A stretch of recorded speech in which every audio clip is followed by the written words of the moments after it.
ایک مرتبہ کا ذکر ہے کہ ایک فقیر جہاں کہیں بھی جاتا تو بس وہ یہی صدا لگاتا تھا، 3 باتیں سن لو اور ہر بات کا معاوضہ 100 روپے دے دو۔ کوئی بھی اس کی صدا پر کان نہ دھرتا تھا۔ تانگ آ کر فقیر دریا کی طرف چلا گیا۔ وہ کنارے کنارے چلتا جاتا اور بڑبڑاتا ہوا لوگوں کو کوستا جاتا تھا۔ اتفاق کی بات ہے کہ وقت کا بادشاہ بھی سیر کے لیے وہاں آیا ہوا تھا۔ اس نے فقیر کو کوستے ہوئے سنا تو اس سے بلا کر اس کی وجہ پوچھی۔ فقیر نے اپنا تعارف کرواتے ہوئے کہا، میں تھکا ہوا بد نصیب ہوں جس نے قیمتی سودا سستے داموں فروخت کرنے کی کوشش کی مگر کسی نے بھی میری کوئی بات نہ سنی۔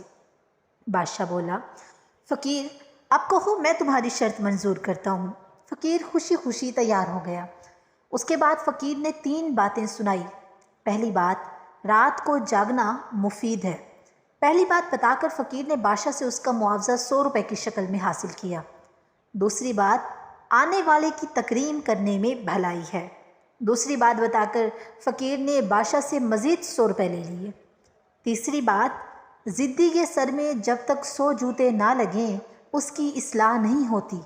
یوں فقیر نے اپنی تیسری اور آخری بات کے بدلے میں بھی 100 روپے لے لیے اور چلتا بنا۔ وزیر نے عرض کیا، بادشاہ سلامت، یہ تو بڑی عام سی باتیں تھیں، آپ نے خواہ مخواہ فقیر کو اتنی اہمیت دے دی۔ بادشاہ نے کہا، بات کو نہیں دیکھتے، بات کے انجام کو دیکھتے ہیں۔ اب تینوں باتوں کی حقیقت معلوم کرنے کے لیے بادشاہ بھیس بدل کے رات کو محل سے نکل پڑا۔ اسے دور عورتوں کی آوازیں سنائی دی، ایک ہنس رہی تھی اور ایک رو رہی تھی۔ بادشاہ نے باہر سے آواز دی، وہ بولی، کون؟ بادشاہ نے کہا، پہرے دار۔ وہ کہنے لگی، جا جا چلا جا، میں ہنس رہی ہوں، میرا نام تدبیر ہے، اور جو رو رہی ہے اس کا نام تقدیر ہے۔ بادشاہ نے اندر جھانک کر دیکھا تو خوبصورت عورتوں کے چہرے دکھائی دیے۔ دونوں نے کہا، اس ملک کے بادشاہ کو شاہی باغ کے پیپل کا سانپ ڈس لے گا جس کے باعث بادشاہ کی موت ہو جائے گی۔ بادشاہ وہاں سے رخصت ہو کر سیدھا اپنے محل میں پہنچا۔ اب وہ اس بات کی صداقت کو پرکھنا چاہتا تھا۔ اس نے شاہی خزانے سے صدقات اور خیرات کی تقسیم شروع کر دی۔ وہ سانپ کے متعلق سوچ رہا تھا۔ اس نے پیپل سے محل تک راستہ بنایا اور اس پر کپاس بچھا دی۔ اس راستے کے دونوں طرف اس نے پھولدار پودے لگوائے اور سانپ کا انتظار کرنے لگا۔ ایک خاص وقت پر سانپ پیپل کی شاخوں کے درمیان سے نکلا اور اس نے زمین پر چھلانگ لگا دی۔ محل تک کا راستہ سانپ نے بڑے ہی آرام سے طے کیا۔ سانپ اس بندوبست سے بڑا ہی خوش تھا۔ محل میں پہنچا تو بادشاہ نفل پڑھ رہا تھا۔ سانپ نے پھنکارتے ہوئے اپنی آمد کا یوں اعلان کیا کہ اے زمین کے ٹکڑے کے بادشاہ، میں آ گیا ہوں۔ بادشاہ نے سکون سے نوافل کی ادائیگی جاری رکھی اور جب اس نے نوافل ختم کر لیے تو آخری نفل کا سلام پھیر کر سر جھکا لیا اور بولا، لو رب کا حکم پورا کرو۔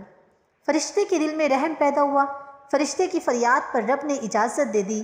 غیب سے آواز آئی، آدھی زندگی اس کو، آدھی زندگی تجھ کو بخشی۔ سانپ حملہ آور ہونے کے بجائے واپس روانہ ہوا اور بادشاہ نے سانپ سے کہا، میرے لائق کوئی خدمت ہو تو بتاؤ۔ سانپ نے کہا، خدمت وہی ہے جو غرض پوری ہونے سے پہلے کی جائے۔ بادشاہ کو رات کو جاگنے اور آنے والے کی قدر کرنے کا صلہ مل گیا۔ اب فقیر کی تیسری بات آزمانے کا وقت آ گیا۔ دوپہر کے وقت بادشاہ اپنی ملکہ کے ساتھ 7ویں منزل پر بیٹھا تھا اور نیچے شہر دکھائی دے رہا تھا۔ یہ وہ زمانہ تھا کہ جب جانور بھی انسانوں کی طرح بولا کرتے تھے۔ ایک روٹھی ہوئی بھیڑ نے چھترے سے کہا، اگر تم اس وقت گھاس لے آؤ تو میں مان جاؤں گی۔ چھترے نے 3 چھلانگیں لگائی لیکن کامیاب نہ ہوا۔ بھیڑ گھاس کے تقاضے پر مسلسل اڑی رہی۔ چھترے نے پہلے تو بہت منتیں کی کہ گھاس کو بھول جاؤ اور جو کوشش کے باوجود بھی حاصل نہیں ہو رہا، تنگ آ کر آخر اس نے اپنی جلد کو جھاڑا اور پھر بھیڑ کو ایک زوردار ٹکر دے ماری۔ بس ٹکر کا لگنا تھا کہ بھیڑ نے درد سے نڈھال ہو کر سر جھکا لیا اور ضد چھوڑ دی۔ بادشاہ یہ منظر دیکھ کر ہنسنے لگ گیا۔ ملکہ نے اس سے ہنسنے کی وجہ پوچھی تو بادشاہ نے صرف اس قدر جواب دیا، انسان بہتر کوٹھی، دل بہتر کوٹھی۔ بادشاہ نے کہا، کوئی بات نہیں، جانے دو۔ ملکہ نے جھنجھلا کر تاش کے پتے نیچے پھینک دیے اور کہا، اگر کوئی بات نہیں تو جاؤ، پھر نہیں کھیلتی میں تاش۔